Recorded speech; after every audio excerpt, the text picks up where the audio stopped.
The world ended quietly, not with screams, not with panic, but with certainty.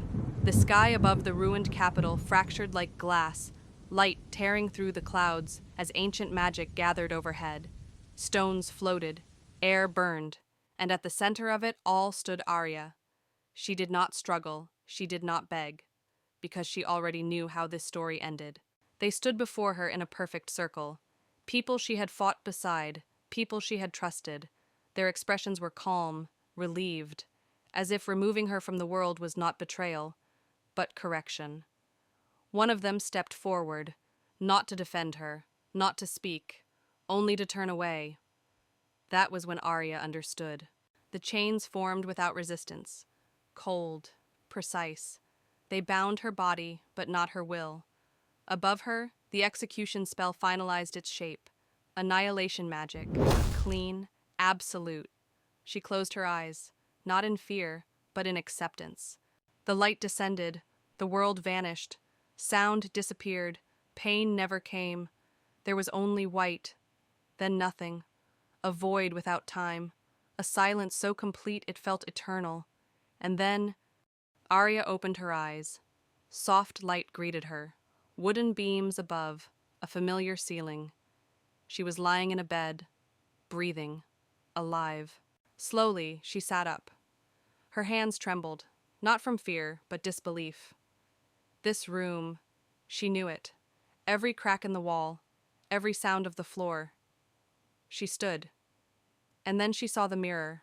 The reflection stared back at her, younger, unscarred, the same eyes, but untouched by loss. Her breath caught. She stepped closer. This was not another world, not another body. This was the past. Her gaze shifted, a calendar on the wall. The date confirmed what her heart already knew. She had returned, not reborn, returned. Her eyes fell on the staff resting against the wall. Old, worn, familiar. She reached out. The moment her fingers touched it, memory surged. Not emotion, knowledge, power remembered. The staff reacted, not violently, not wildly, as if recognizing her. Purple light spread gently. Then, something else answered. A blue glow formed in the air, geometric, cold, unemotional. Panels assembled themselves silently, floating before her. Not a blessing, not a voice of destiny, a system.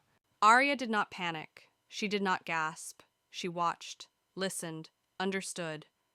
Her expression remained calm, because this wasn't new, only earlier. The panels shifted, reorganized, data blurred and reformed. Then a single confirmation stabilized. Her power had not vanished. It had been reset. Aria clenched her fist, not in anger, in control. The system dimmed, silent now, waiting. The room returned to stillness. No magic flared, no voices spoke. Time passed. Outside, the world remained unaware, peaceful, ignorant. Aria sat alone, thinking.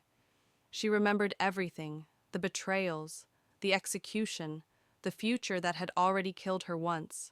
Her eyes hardened. Fragments of what was to come flashed through her mind, shattered scenes, unfinished endings. She did not flinch. Her expression settled into something colder, sharper.